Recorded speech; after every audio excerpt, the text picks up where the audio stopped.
Bienvenue les enfants, bienvenue les familles, bienvenue à toutes et tous, d'ici et de plus loin, de la part de l'équipe du cycle 1.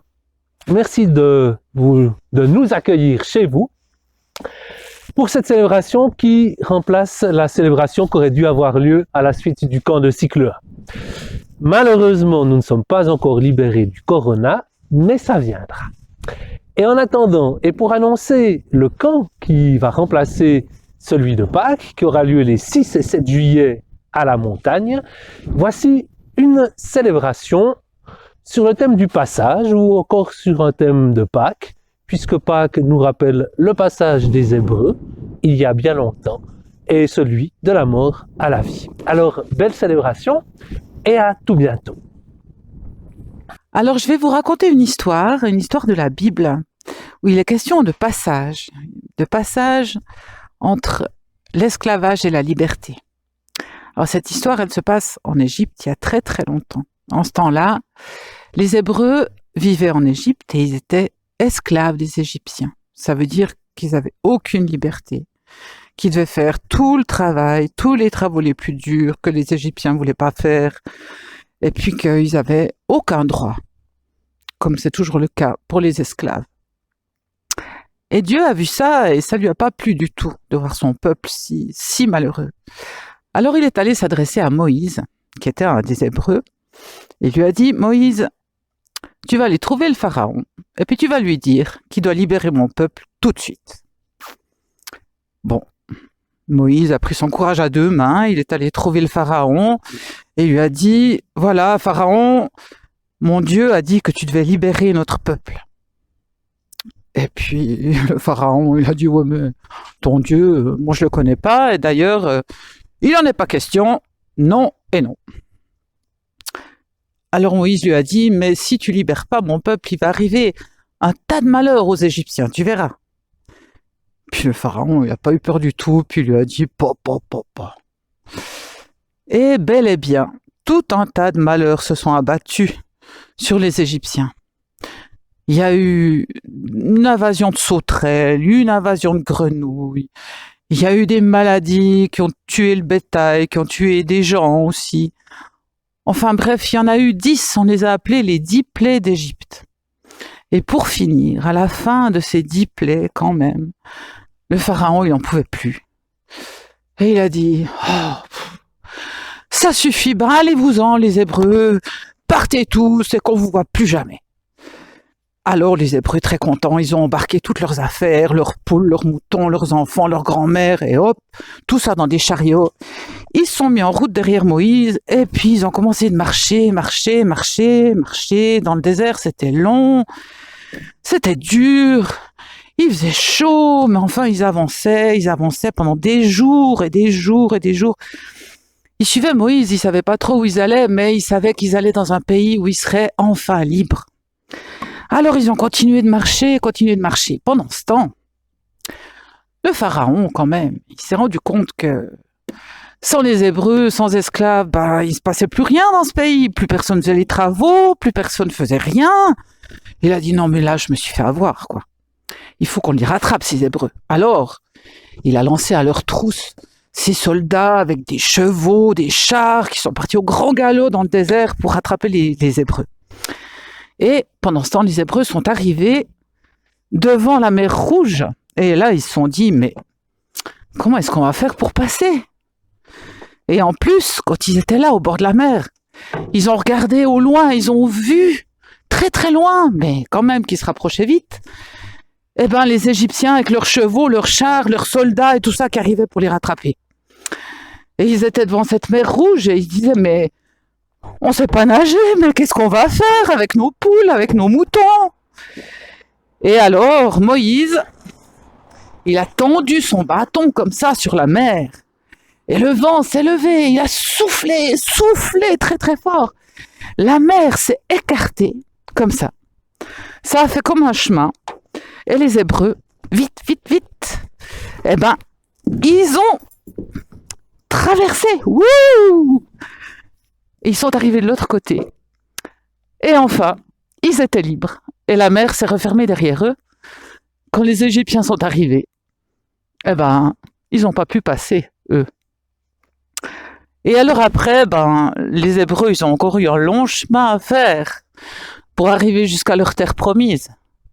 Mais ça, c'est une autre histoire. Little was in Egypt land, let my people go. A place so hard they could not stand, let my people go. Go down, Moses, way down to Egypt land, hello, Pharaohs, to let my people go. So Moses went to Egypt's land, let my people go. He made all Pharaohs understand, let my people go. Go down, Moses, way down to Egypt's land, hello, Pharaohs, to let my people go. Thus spoke the Lord, but Moses said, let my people go. If not, I'll smite your firstborn dead. Let my people go. Go down, Moses, way down to Egypt's land. Hello, Pharaohs, to let my people go. Cette porte qui est à la montagne, elle a traversé tout le vallon. Elle est partie de la Ferrière pour finir à Sosbo, à la rencontre d'enfants de nos villages. Nous leur avons posé la question « Comment imagines-tu, comment imaginez-vous le pays de vos rêves ?» Regardons ensemble leurs réponses.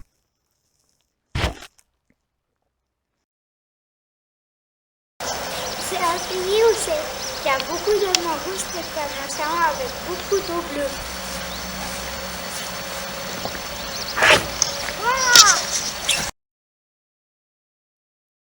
Imaginaire, c'est Zorro au pays des licornes. Parce que au manège, j'ai un cheval, j'ai un poney qui est blanc, j'ai appelé Fantôme, et puis ma maman a un cheval qui s'appelle Tornado.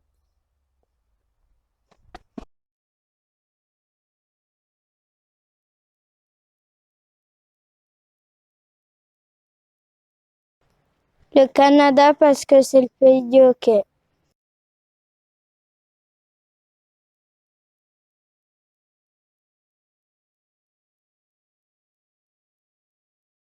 Bonjour, au pays de mes rêves, il y aurait tout le monde qui serait gentil, il n'y aurait pas de guerre et moi j'aurais plus de temps pour jouer au foot avec mes copains. Au revoir.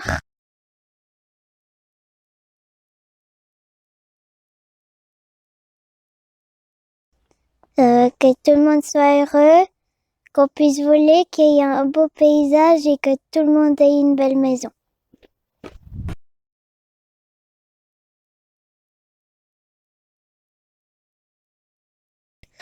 Moi, c'est parce que derrière cette porte, on a le pays des dinosaures, le soleil, on a le cow-boy. Ah, c'est le pays des dinosaures. Alors, moi, mon pays des rêves, ce serait une île, un peu comme Tahiti, où il y aurait des saisons différentes. Où, par exemple, on pourrait aller faire du ski, où on pourrait après aller bronzer, et justement qu'on pourrait se déplacer d'une saison à l'autre un peu tous les jours. Et que ce serait vraiment cool. Voilà mon pays des rêves.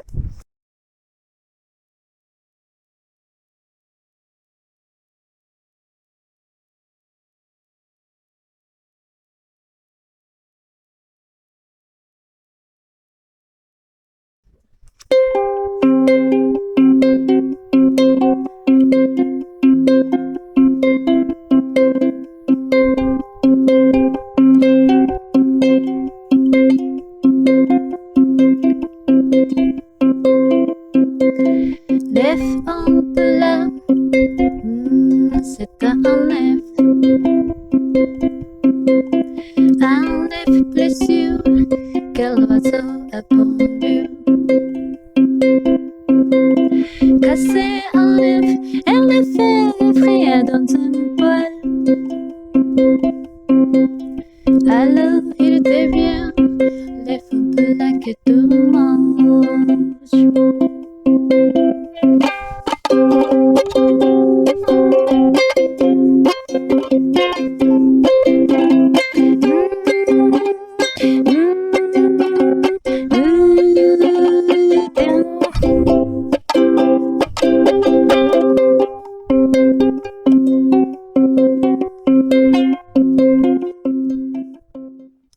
Voilà, je vous invite à présent à un temps de prière.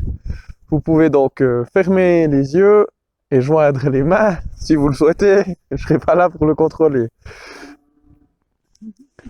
Seigneur, nous te prions à présent pour nous toutes et tous qui habitons cette planète, que comme ce qu'il y a derrière moi, il y ait des portes ouvertes pour chacune et chacun, que celles et ceux qui vivent avec des portes fermées, qui les empêchent d'avancer, puissent, grâce à toi, grâce à ton amour, à ta force, trouver le moyen de les ouvrir pour découvrir le pays de leurs rêves et qui sait, en faire une réalité qui soit plus belle que leurs rêves encore. Nous te le demandons par Jésus-Christ, notre Seigneur. Amen. Que le Dieu qui ouvre les portes et qui permet que les rêves les plus fous deviennent des réalités et que la réalité dépasse les rêves les plus grands, vous bénisse et vous garde. Il vous accompagne tout au long de vos chemins, lui qui est Père, Fils et Saint-Esprit. Amen. Au revoir, à bientôt.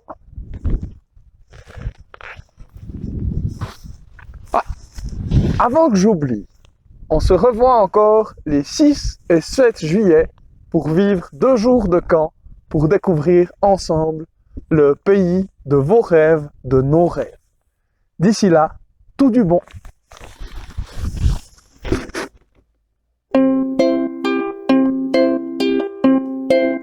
朝の雨、庭に出ると彼が小さな店から帰ってくる。黒い傘を水色に移して、Hey、嬉しくて迎えに行く。することのない頬の口づけの挨拶を求めたくなる朝の雨。たった今シャワーを浴びたようにすがすがしく微笑む二日酔いの彼よ。ティラリラルティラリラルトゥラルトゥラルラルラトゥルンティラリラリラルティラリラルトゥラルトゥラルトゥラルラトゥントゥン。